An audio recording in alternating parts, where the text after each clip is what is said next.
नमस्कार मित्रांनो, प्रश्न बघा काय. एका त्रिकोणाच्या तिन्ही कोणांचे गुणोत्तर एकास दोनास तीन प्रमाणे आहे, तर सर्वात लहान कोण किती अंशाचा असेल.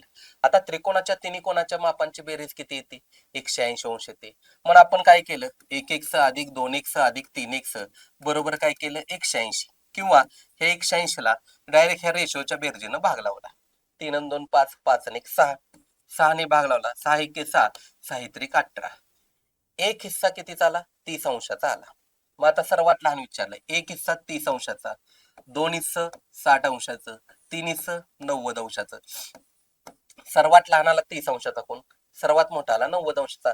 विचारलाय सर्वात लहान कोण, पर्याय क्रमांक 3 आलं.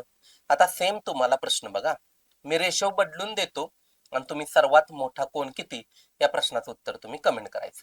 बघा, त्रिकोणाच्या तिन्ही कोणांचे गुणोत्तर 3:4:5 आहे. कसं आहे? 3:4:5 आहे. तर सर्वात मोठा कोण किती अंशाचा असेल या प्रश्नाचं उत्तर तुम्ही कमेंट करा.